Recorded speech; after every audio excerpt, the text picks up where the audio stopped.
Жолдош генерал, негизги максатыңар лицензия киргизүү туурабы? Туура. Болгону ошол эле лицензия киргизүү. Калган бүт баары бла. Азыр патент менен иштеп атам? Жок, бүгүнкү күндө добровольный патент менен иштеп атышат. Добровольный патент менен иштеп атат да. Эгер берсе. А вот как быть проблема электронный такси менен бүт дүйнөдө ошого өтүп атпайбы? Такси эмес, жарандар акча табам десе, ошол системага кирет, анан кетип баратканда попутный болгондо компания чакырып ала кетет аны. Ал иш таап берет ага. Эч кандай наличный расчет жок. Все безналичный идет. Тиги чакырган компания деле өзүнүн бүлүшүнө долесин алат, пайызына. И таксист алат. Ошону кантип күрөшөсүңөр, көчөдө кармайсыңарбы? Уруксаат берсеңиз, жол коопсуздук кызматынын орун басары жооп берип койсун. Мейли. Саламатсызбы? Жол коюмун коопсуздугун камсыздоо кызматынын башчысынын орун басары подполковник Мелич Жакыпов. Бул боюнча кечиресиз, именно ушул боюнча контрольный закуп деген бар. Биз мына бул шаардын ичиндеги жана область аралык жүргүнчү Кандай контрольный закуп? Выявляем, да, ошол менен текшерип. Илгерки ОБХСтин жол менен да адам барат, калп эле такси жалдайт, анан кийин кармалдың колго түштүң деп туурабы? Жок, бул именно Ошол контрольный закуп деп айтат, башка жол айтпайт. электронный вариант именно ошол боюнча эгерде мыйзамсыз такси менен алектенгендерди гана ушундай иштер менен текшеребиз. Балдар, силер картер өткөрө албай, жетише албай атасыңар. Көчөдөгү тыгынды жогото албайсыңар, силер жанагы закупка убактыңар жетпей калат да. Мен мындай ойлоп атам, бул жерде маселе сөзсүз бар, силер мыйзамды киргизсеңер мейли. Бирок лицензия албаганда кандай жоопкерчилик болот, кантип кармайсыңар, анда калыстык болбой калат. Экинчиден, бул мыйзам даярдаганда силер эки такси компаниядан сурапсыңар. Кабылан менен жанагы Жорго таксини. А берки Яндекстен сураган жоксуңарбы? Сурадык, ал боюнча дагы Алардын пикири кандай? булардыкы бүт баарыныкы бирдей. Булар эгерде Жок, силер сунуштаган мыйзамга пикири кандай? Макулбу алар лицензия? макул. Себеби дегенде бул Яндекс жеке эле Кыргызстанда эмес, башка мамлекетте, болушу мамлекеттерде да. Түшүндүрүп бериңиз, мен бир аз мындай бул мыйзамда жазылбайт да. Лицензия алганда ким алат?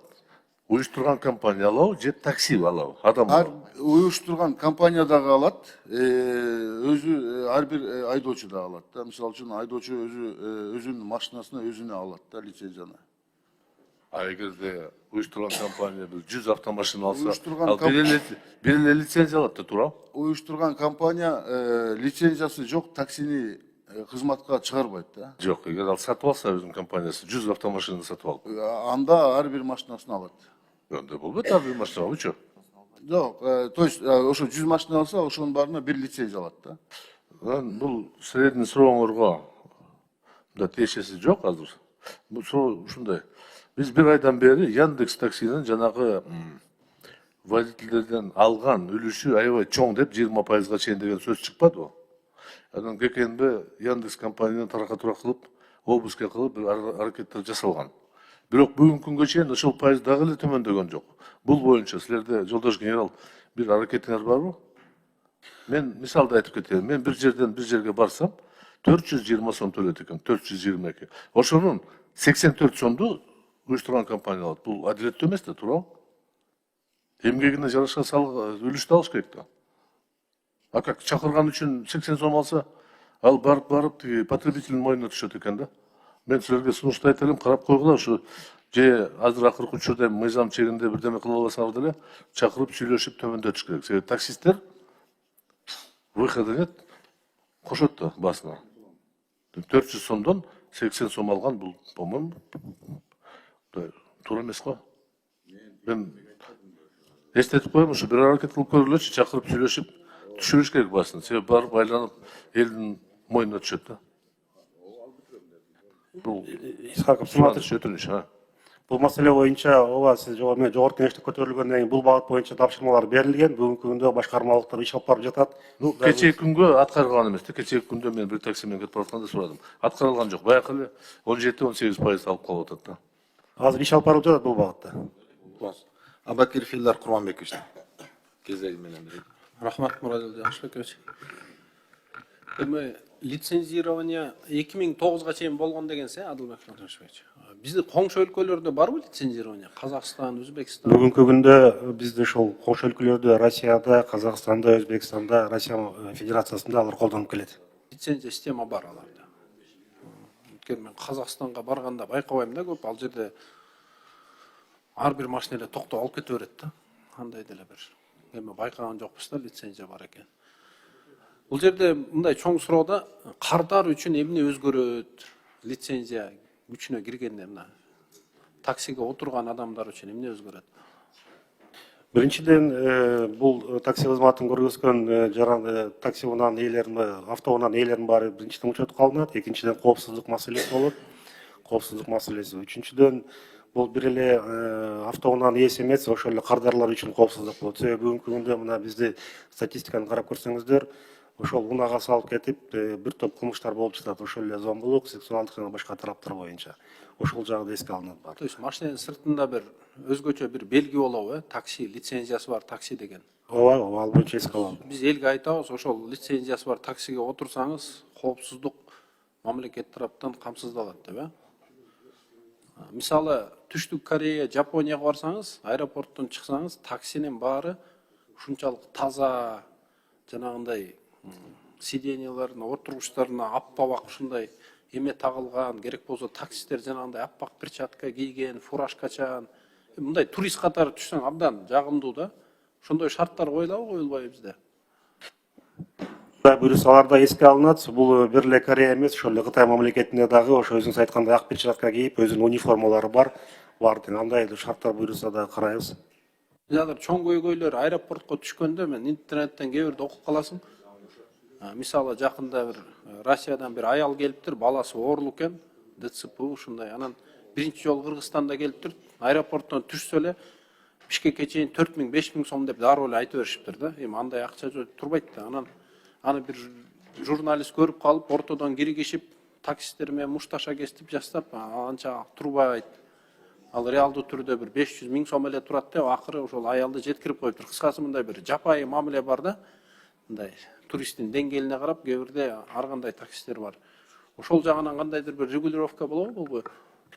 Ооба, туура маселени белгилеп кеттиңиз. Эми аэропорт бул ар бир мамлекеттин жүзү болот. Бизге аэропортко келгенде действительно такси жагынан аябай оор бизге маселе бар. Анын баарын буюрса жөнгө салабыз. Биз аэропортко только лицензияланган бир шарт талаптарга жооп берген гана таксистерди киргизесиздер, Ооба, туура ошондой болот. Эми мындай сунуш бар да, сиз 3-чү окууга эмени алып келбейсизби? Жанагы лицензиялоо эрежелердин долбоорун. Биз алдын ала окуп алсак, мисалы, ошол эле Дастан Далабаевич айтты, оң рулдууларды сразу жоготпой 6 ай убакыт бергиле. Менин оюмча, шаар ичинде оң рулдууларды калтырып эле коюш керек, шаар арасында уруксат бербеш керек да. Анткени ал авария көбүнчө шаар арасында да. Анан тазалык боюнча талаптарды коесуздарбы? Анан баасын 7,5 миң сом дедиңизби лицензия? 500 сом. 500 сом, 500 сом көп эмес, бирок негизи биз бир канча жыл мурун лицензия үчүн акча алынбаш керек дегенде принцип карманганбыз да, бир 10 жыл мурун. Анткени лицензия бул налог эмес. Лицензияда мамлекет акча таппаш керек. Биз мамлекет катары салыктан акча табабыз да. Мен ошондой сунушум бар да, урматтуу коллегалар. 3-чү окууга Ички иштер министрлиги ушу лицензиялоонун эрежелерин долбоорун ала келсе, биз алдын ала окусак, анткени биз өткөндө биринчи окууда талкуулагандан кийин эми интернетте ар кандай ойлор болуп атат да. Мындай акыры бул баары бир кардардын чөнтөгүнө тиет. Эми такси азыр чындыгында кымбаттады азыр шаар ичинде. Пробка, бензин көп нерсе таасир этип, такси кымбат. Автовокзалдар сыртка чыгып кетти. Ал жерден көп такси келиш да кымбат болуп калды. Ошону кыскасы бул бир кымбатчылык алып келбеш керек да акыры кардар үчүнчү. Ошон үчүн бир долбоорун ала келсеңиз, бир алдын ала окусак, элибизди алдын ала билип алсын да, биз кандай эрежелер менен лицензия берген жатабыз. Сиз менен чогуу бул багытта жумуш алып баралы буюрса. Комитетке ала келиңиз, мындай долбоорду баарыбызга берип коюңуз, биз алдын ала окуп алалы. Анан ошол 3-чү окууну кабыл алганда мындай эмнеге биз добуш берип атканыбызды так билели деген эле ой да. Ошо. Рахмат. Дагы бир нерсени айтып коеюн. Могу Яндекс 21% деп атпайбы? Эми бул мүмкүн силер чечпейсиздер. Бул монополияга каршы агенттиги бир изилдөө жүргүзүп, мүмкүн ошо 21%да түшүрүш керек деген ойдомун да. Анткени 100 сомдун 21 сомун алып алган, эми бул чоң акча да. Мүмкүн Яндекс бизде монополист. Монополист болсо монополияга каршы мамиле колдонуш керек ал жерде. Рахмат. Рахмат, Элдар Курманбекович. Кийинки сөз Бактыбек Үсенович сизде. Рахмат, Гүлшаркан Оконовна. Саламатсыздарбы, урматтуу кесиптештер, урматтуу бүгүнкү жыйынга чакырылгандар. Мен Элдар Курманбековичтин оюн кичине улантып кетейин дедим эле. Туура айтты. Ошо лицензияга жабынып алып, таксисттер эртеңки күнү кымбаттатып жүрбөйбү өзүнүн тейлөөсүн? Бактыбек Үсенович, эми лицензиясын баарын болжол менен ошо 500 сом деп атабыз, ал ошо 1 жылга чоң деле таасирин бербеш керек. Аны жарандарыбыз ошо такси кызматы менен колдонгондор лицензия 500 сом экенин билбейт да. Ким көзөмөлдөйт ушу тарифтердин баарынчы? Счетчик мененби же баягындай токтотуп алып эле ушунча сомго алып барасыңбы, алып барбайсыңбы деген болобу кандай болот? Мен ушуну түшүнбөдүм. Кандай? Макул лицензияны киргизип атабыз, патентти киргизип атабыз. А счетчик деген болобу кандай болот ал? Ошону түшүнбөйт атам. Тарифтерди ким посадка үчүн алат таксист турабы? Жүргөн үчүн алат, высадка үчүн да алат дегендейчи. Ал боюнча биздин бирке функционалдык милдеттерин тышкары болуп келет го, ал багытта жумуш. Билип атам, ошо ким бар ошого жооп бере турган? Министерство экономики жокпу? Жок, бүгүн чакырылган эмес бул маселе боюнча. Эмки баягы окууга ушулар чыгып койсоңуз, ушу негизинен биздин жарандарды азыр кызыктырып аткан ушул эле. Кымбаттап кетпейби? Таксидин тейлөөсү депчи. Лицензияга жабынып алып, алар билбейт 500 сомбу, 2000 сомбу, 10.000 сомбу. Турабы? Кеп ошондо болот ба? Анан бардыгы мындай оборудование болобу ошолор барды, шашка, пашкасы лицензия алгандар кандай болот? Ооба, толук кандуу оборудование болот буюрса. Анан бул лицензия боюнча дагы Кудай буюрса мыйзам колдоп атап өтүп кетсе, ал боюнча жалпы маалымдоо каражаттарынын толук маалыматтарын да биз беребиз. Түшүнүктүү. Урматтуу Эмиль Назарбаевич, бая маселени көтөрбөй эле коюн, аны киргизесиңер да, туурабы? Албетте. Ошону бүтүргүлө, макулбу? Ал милдеттүү түрдө кириш керек. Рахмат. Айтпайм, секрет.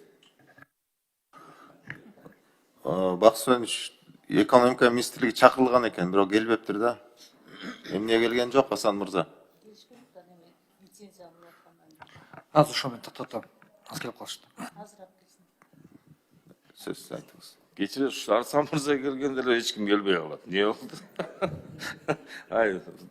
Дагы мына урушса анан жаман көрөсүңөр. Асан мырза, тактаңыз, макулбу? Негизги маселелер кызыктырып аткан ушул, макулбу? Булар өзүнүн жумушун кылып атат. Биз элдин жумушун кылып атабыз дегендейчи, макулбу? Элдин талабын биз да айтып коюшубуз керек да. Рахмат. Асан мырза, ушу кийинки учурларда ушундай көрүнүштөр көбөйүп баратат. Чакырылгандар келбей коюп атат. Эгер мындай көрүнүш дагы кайталанып турган болсо, биз маселелерди күн тартибинен алып салабыз, карабайбыз. Эсиңизде болсун. Чараларды көрүңүздөр. Андан кийинки сөз Шабазов Бахрин Валиевичте. Рахмат, Мурадил Жемшбекович. У меня один вопрос. Адылбек Кашканбекович. Как будет организован контроль за соблюдением лицензионных требований? Вот смотрите, как сегодня зарегистрируется такси Яндекс. Онлайн зарегистрировался, все, неизвестно, что за водитель, какая машина. Контроль как будете это соблюдать? Уруксат болсо, бул боюнча ошо лицензия киргенден баштап онлайн регистрация болбойт да. Ар бир такси өзүн эгер мисалы фирмага регистрация кылгысы келген болсо, именно эң биринчи лицензиясын көргөзүп туруп андан кийин регистрация болот. А как вы запретите, что онлайн регистрации не будет? Именно Яндексу. Ал боюнча талаптар болот. Албетте ар бири менен договорлор түзүлөт. Лицензиясы жок фирмалар таксиге албайт кызматка. В целом нужно подумать, вот за последнее время часто вопрос поднимают касаемо Яндекса. Вот мы все ищем деньги, всегда их не хватает. Сегодня Яндекс по примерным подсчетам в месяц около 10 миллионов долларов зарабатывает. Почему бы не рассмотреть этот момент, чтобы это государственная служба какая-то должна быть? Бул ошол Это, лицензия конечно, вопрос не к вам, но в целом, как бы, этот вопрос нужно поднимать уже, и такси должно быть муниципальное какое-то, как минимум, по крайней мере, по городу. 21%, если берут, ну, представляете, какие суммы вылетают у них? Ну, так, для информации. Спасибо большое.